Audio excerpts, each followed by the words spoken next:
All right, Aaron, let's talk about the pressures to spend, to give, to show up, and prove our love over the holidays when it comes to holiday shopping. Oh, a subject near and dear to my heart. Not. I like shopping, but I find holiday shopping to be very stressful. I feel overwhelmed. I feel nervous about spending too much, spending too little. Will I make everybody happy? It's just a lot. It's a lot. How about you? I have a smaller family than you do. So I'm curious, how do you manage? How do you do that? How do you make everybody's Christmas wish come true? It's hard and it's expensive. And I feel like every year we say, okay, this is a year that we're cutting back. And then, a couple gifts in, we're way over budget already. And so it's difficult. I also like to give gifts.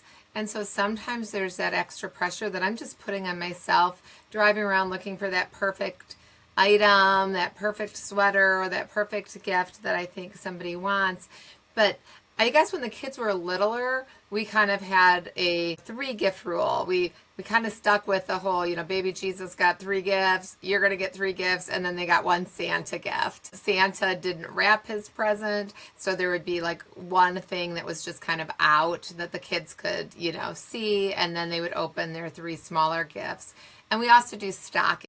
And my mom was like you want my mom's stocking. Like she would give you the coolest little things and all those special gift cards or little trinkets in the stocking. And so sometimes the stockings were more fun, but also you can spend a lot of money just stuffing a stocking as well. So there's a lot of pressure. And then when you start thinking about it, not only is the family large, but then it just like, where does it stop, right? Like, are we shopping for siblings? Are we shopping for grandparents? Are we shopping for adult married, children, nieces, nephews, coworkers?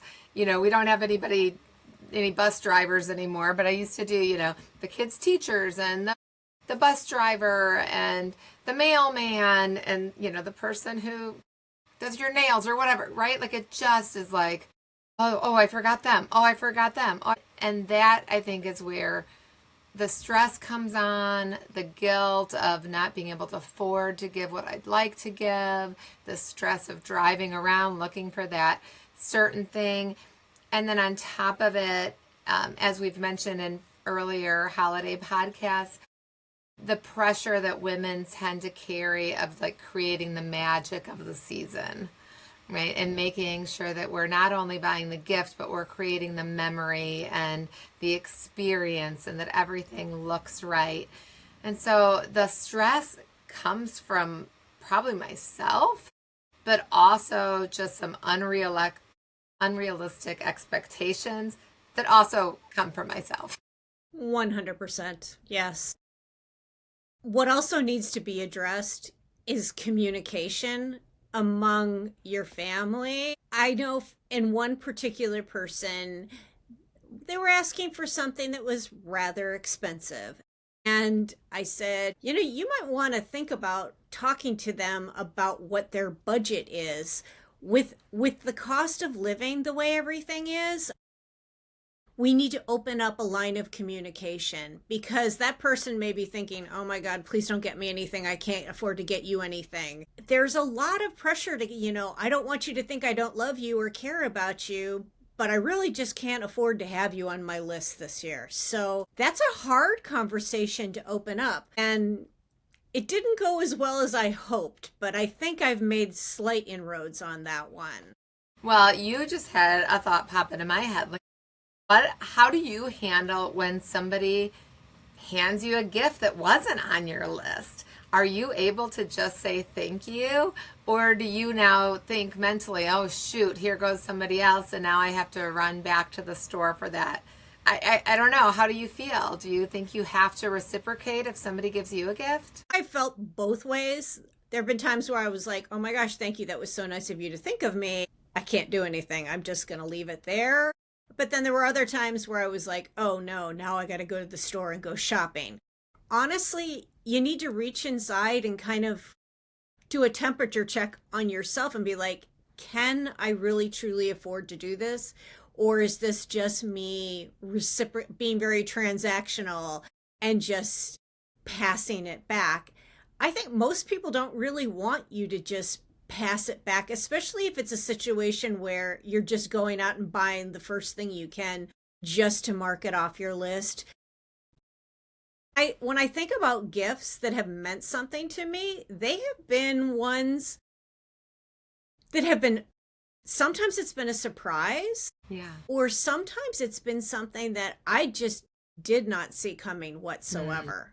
How about you? Where are you on the whole gift? Like, is there something Yeah. memorable that you ever received that you're like, wow, that was like the coolest thing? Well, I'm sure I have, but I think I also am like, gosh, so we put all this effort into it and then I can't even remember what you got me last year if you even got me something. Like, Yes. or just like when the kids were little and all of a sudden, it's like February 1st and that super expensive thing that they just had to have is just like laying or already broken or, forgotten about. And so what was coming to mind was that Love Languages book. I don't know if you've ever read the Love Yes. Languages. I don't, I know that how the book is written that there are 5 love languages. We all tend to have 1 to 2 that are our predominant love languages, and then the others, we have, but they're just not our strong ones. But that we tend to love with our love language. So when it comes to gifts, that's not one of my love languages, but I do enjoy giving gifts. And so I know often that's how we express love is the way that we want to receive it back. But I've given gifts to people where I've never gotten the gift back, and I've not once ever thought, oh my gosh, I can't believe she didn't get me a gift.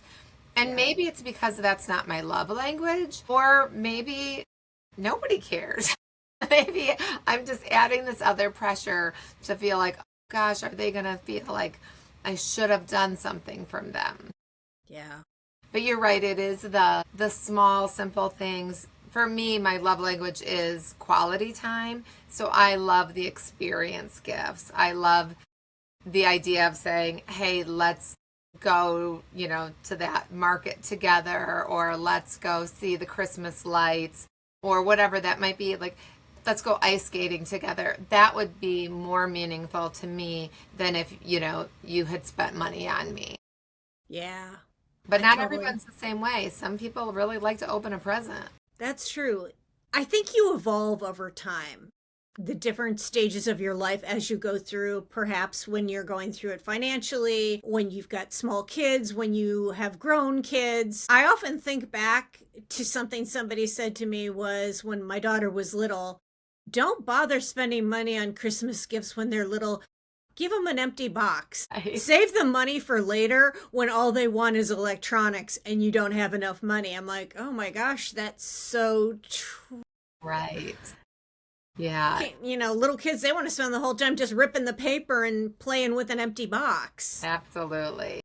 But now here we are in this kind of midlife sandwich generation where we could still have children at home. We could have adult children. We could have married children. We could have aging parents. And so we've got the spread, let alone the finances that come with all of those stages of life, the college tuition, you know, nursing home bills, or just whatever that, all of that responsibility and pressure. And so trying to figure out, maybe like you said, have that conversation ahead of time, but maybe we also need to probably set a budget prior to shopping. Yes. Because there are times where when the kids were little and we did our 3 gifts and a Santa gift, that the money didn't match, right? But they got those 3 things that I knew that they would enjoy. Some years they also got a, item of clothing maybe on top of it, or, maybe the holiday pajamas or something along those lines. But otherwise, it might not have been the same, but they had 3 things to open. But then it starts to spread where all of a sudden you think of another idea, or you find something and you're like, oh, she would love that. Let's add that. And now there's 4 things. So now do we go wrap or shop for, one more item for everyone else? Or am I going to put 2 presents in 1 wrapping paper? And we just start to manipulate that, where I know we have some family members who it's down to the dollar. Like, she's like, this is my budget per grandchild, and somebody might look like they have a ton of stuff and one might have one very expensive thing, but it's a diet. We're all so different, but probably, one of the tips for reducing stress when it comes to gifting would be to set that budget ahead of time and then figure out how you're going to hold to it so it doesn't just keep growing, and come January we're like, oh no, the credit card bill's going to come and what am I going to do about it now? So that would probably be like one of our first tips that we suggest to our listeners, is start that budget. All right. So outside of setting that budget, another idea might be to create a 4 gift rule, kind of adapted for adults. And so we know our budget, and probably the second step would be to create that list of who it is. Are we shopping for coworkers? Are you shopping for the babysitter, the dog walker, the nail girl, whatever? And that probably is going to be individual according to just your personal finances, but also who are those people that you just appreciate and you want to express that love for. But I want to be clear that expressing love through a gift isn't, I'm trying to buy your love because I gave you a gift, right? That's not what that season of gift giving is about.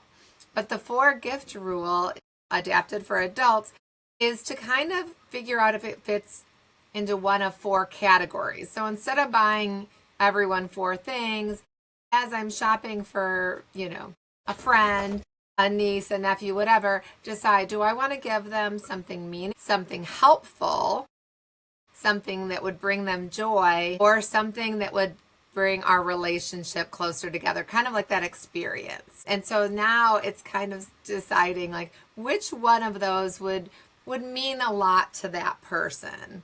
How do you feel about that? Do you have one of those 4 types of gifts that you would appreciate more, or that you like to shop for more? Helpful category. Sometimes looking at somebody's life situation and thinking, oh, they were saying that they needed something, they needed new pajamas, or their feet are always cold.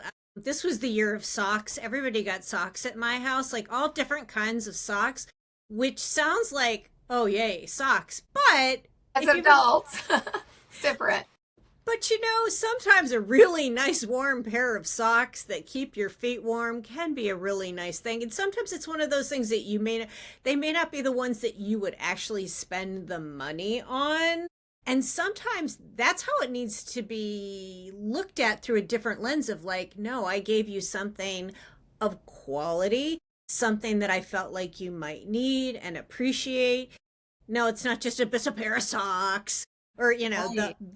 I remember, I didn't have this in my family, but I remember a family friend, they always got new underwear every year. Yeah. That was part of their Christmas gift. They're like, oh, good, great, more underwear.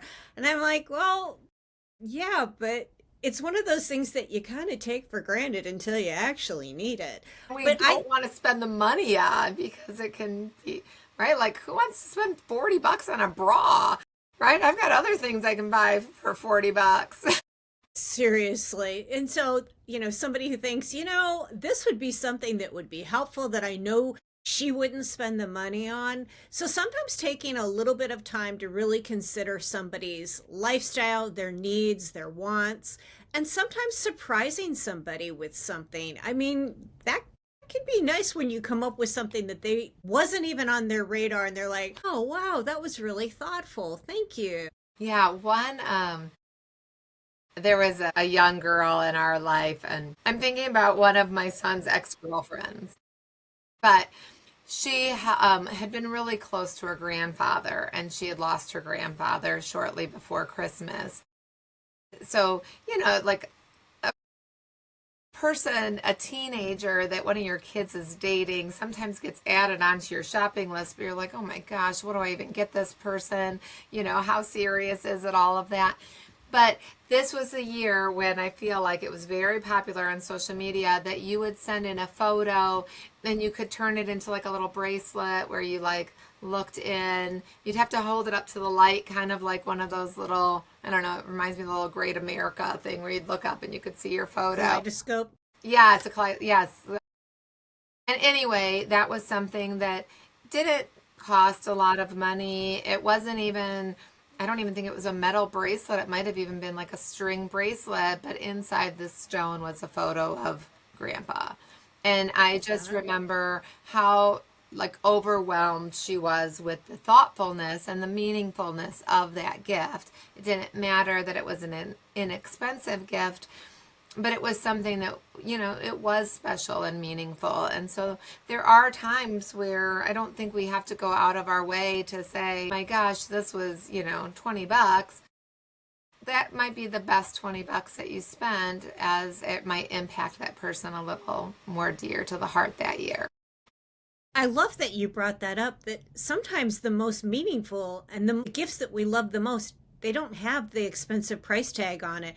It's that somebody actually saw something about you, recognized that perhaps that would be a wonderful keepsake, that she could remember his memory and look down. I mean, what a wonderful, well done, good, thoughtful gift. Oh, I know. But again, it was something that might not have been that important if it was, how do I say this? Like, it might not have been as meaningful if I had just, like, I don't know, thrown a picture of my son in there, right? Because then they break up and it just gets discarded.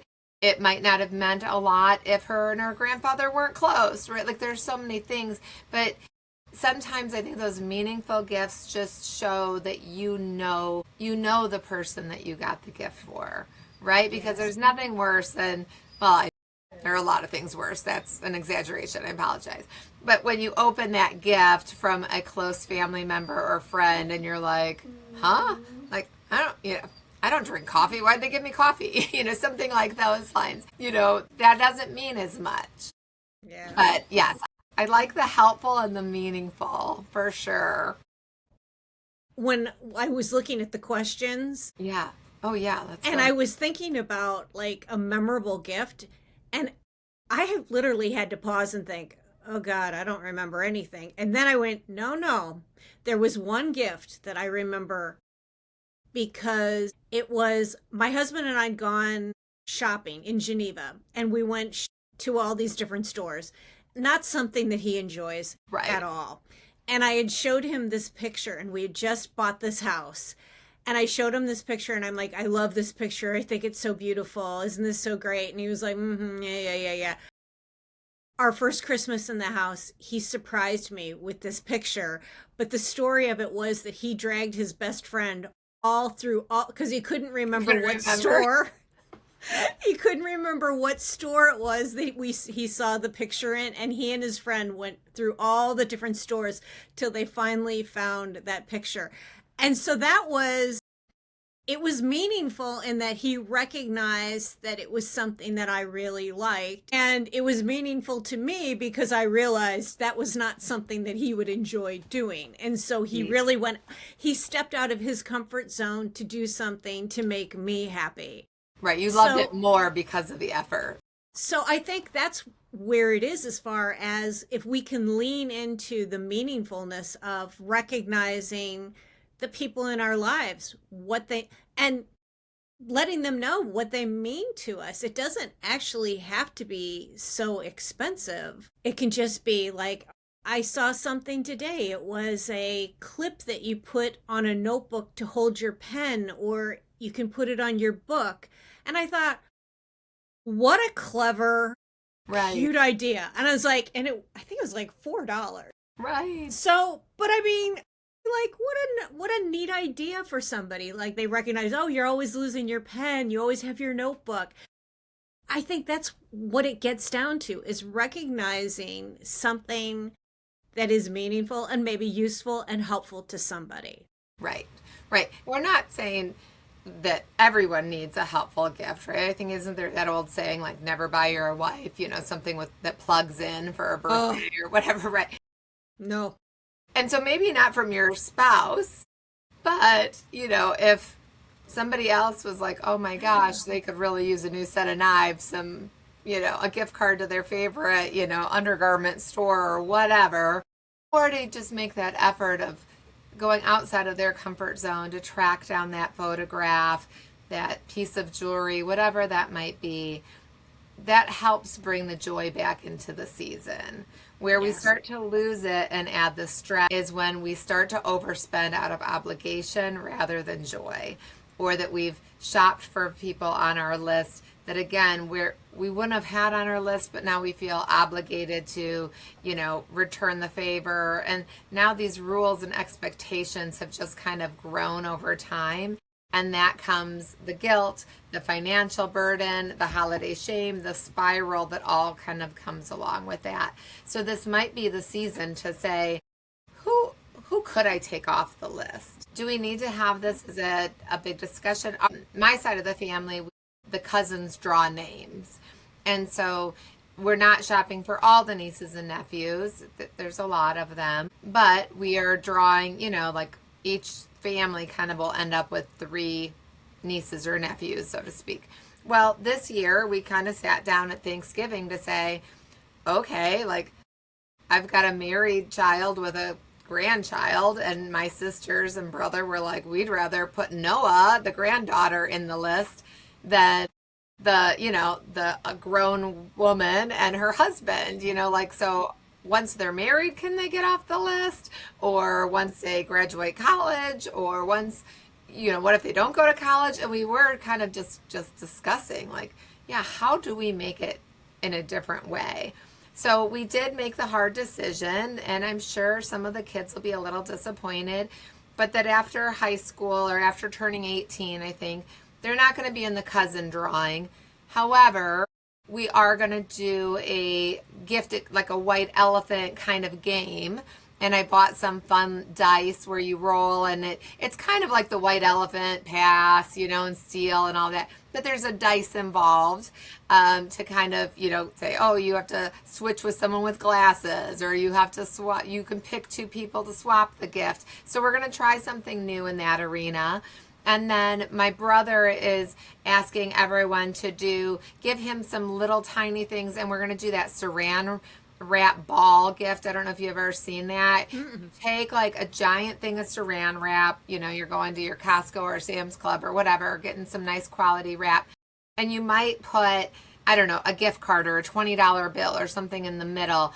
And then you're wrapping, but then as you're wrapping and turning the saran wrap into a ball, there might be other things. There might be a pen, there might be a baseball card, there might be, I don't know, I'm trying to think now, a lip gloss, a nail polish, when the kids were little, it was Matchbox cars and that kind of thing. So you sit around the table, and there's again dice involved, and as you get to, if you roll doubles, you get to try to unwrap and get whatever gift you can get before the person next to you gets doubles, and then you have to pass it.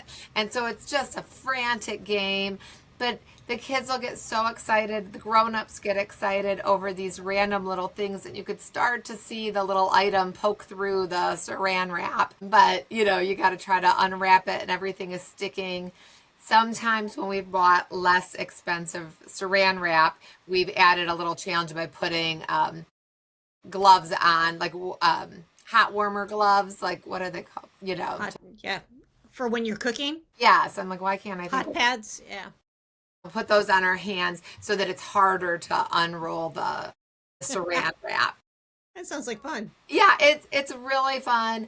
And in some ways, the kids look forward to some of that more. Otherwise, all we're doing is just kind of, oh, you just want cash? Okay, well, let me give you cash. And then my sister's giving one of my kids cash. And we're like, oh, forget it. Let's just start putting some, again, the experience time, the relationship time. Let's spend some time playing some games. So this is a fairly new tradition that we've added in over the holidays, where the other side of the family, we've never really shopped for the nieces and nephews. We've always just kind of had movie nights and things like that. So every family is going to be different, each tradition, but it might be okay to allow your family's traditions to evolve, or to have those tough conversations to be like, just please stop buying for me. I don't need anything. I don't want to have to feel like I have to shop for you. Save our money. I'll go out to dinner, in January when this is all done and really spend some quality time together. Ooh, I like that idea. That sounds nice. Yeah. Yeah. Low cost, but midlife family, togetherness. What, I guess, when it comes to your families and your traditions, is there somebody or a tradition that no longer makes sense? Or is there somebody that you're like, I probably should just let that go? Or do something personal, bake for them or make them something instead? What do you think? I adopted that a while ago, that there's certain people that's just what I do. I bake and I'm one of those food pushers, but they look pretty happy when I knock on their door. Yes, Now, absolutely. I've learned with a gift that once you give the gift, what they do with it Yes. is what they do with it. If they So, throw it in the garbage and say, I can't eat that, yeah, that's okay. Or they it is, pass it it's on to their neighbor. pass, regift those cookies to somebody else. But yeah, for me, I found that that's been a fun thing to do. And it's a tradition that we started a long time ago and I still enjoy. So yeah. And That's my the one key. my one neighbor waved the other day. She's like, "Have you baked yet?" Like, no, not yet. But you nailed it on the head with you enjoy it. So that's not adding stress to the season because that time of baking and packaging it up and knocking on the neighbors' doors is something that you said makes you happy. If you Yes. weren't a baker and now all of a sudden you're like, oh my gosh, I got to bake 2 dozen cookies and find little tins and go figure out who lives next door, that's not the point, and Right. that's adding more stress in this season of our life. 100%. So just looking at your situation where you are, recognizing that as you age, it does evolve, and knowing that you need to have clear communication with your family. And I think that everyone will end up being much happier being able to put their cards out on the table and say, yes, we can do this, or this year we just can't. And that needs to be okay. Everybody has different seasons of life. So, and You're if allowed to simplify. yes. Yes, yes, yes. So, what's a tradition you think you might retire? Well, it's been a few years, but we did retire the elves. Yes. So I just saw like a funny little meme that I sent to my grown daughters to say, like, midlife women, the favorite part of this year is sitting on the couch with your hot toddy watching a Hallmark movie and not having to wake up at 3 in the morning to figure out what the heck you're going to do with the stinking elf this time. Like, oh, shoot, when we wake up at 3 a.m., no longer is it about, oh, what did the elf do? Where did I hide the elf? What does he have to do? So that was a fun season of life. I'm glad I no longer have to think about that. And as I think I mentioned before, I'm saying no, I'm maybe not retiring permanently, but this year I'm not sending out holiday cards.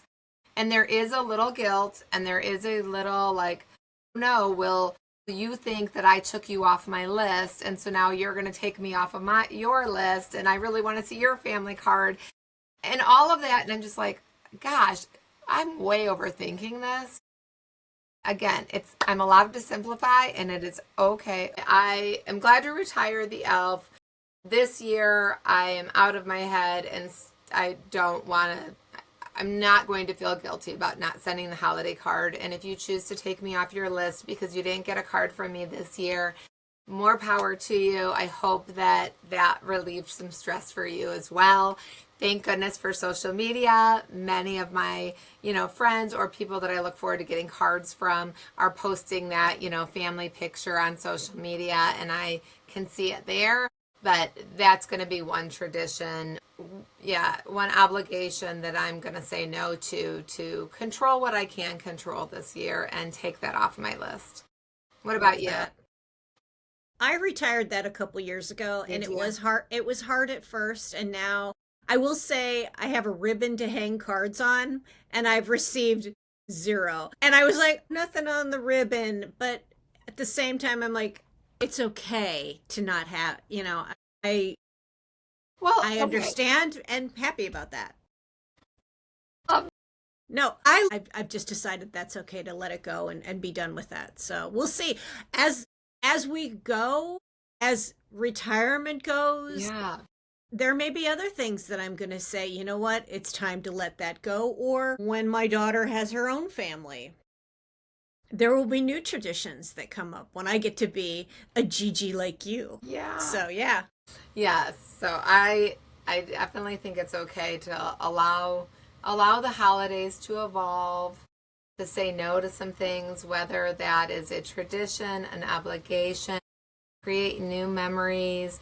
But when it comes to the finances, to also just remember, that it's okay to do what you can afford without feeling the guilt to overspend and end up in debt come the new year. Great point. I think that's a great place to leave it. I Yeah. So stay tuned for Jen's Coaching Corner coming up next. Enjoy those holiday memories. Bye bye. You ever wake up wondering why you're craving chocolate, salty snacks, or even fast food? You might think that your body is missing some type of nutrition. Sometimes it is, but often there's more to it than just that. So here's the truth. Most of the time, our cravings aren't just about deficiency, they're about unstable blood sugars, our stress, our habits, and our emotions. Craving chocolate? Could be that you're low in magnesium, but it usually means that you're high on stress, low on sleep, or it's a learned routine. Salty cravings? Sometimes it's sodium. More often, it's overwhelm, dehydration, or our brain just wanting that crunchy reward. Ever wake up and all you can think about is a donut, or maybe that mid-afternoon slump and your car is finding its way into a drive-through line looking for greasy French fries? Your body isn't missing nutrients. It's screaming at you that it's missing fuel. It means that you've been under-eating, skipping protein, or running on stress all day, all of which are causing your hunger hormones to go haywire. And it's your body's way of saying, hey, I need something, I'm just not quite sure what it is. The quickest thing we can think of often is food. We start to use food as a way of taking a break, of looking for comfort, companionship, or just getting through the day. So the better question isn't what nutrient am I missing? We should be asking ourselves, what am I missing? Check your basics first. Make sure you're having protein at all your meals. Stay hydrated, drink more water. Go to sleep earlier. Try to reduce your stress. Remember, if we can support our body before the cravings hit, the cravings will naturally lose their power. Thanks for joining me for another episode of Jen's Coaching Corner. I'm a health coach here for women that are tired of feeling like they have to choose between real life and their health. Make sure you click the link below and set up a free discovery phone call and see if I can help you navigate midlife. Thanks again for the follow. We hope to see you again next week for another episode of Beyond the Scale, the podcast.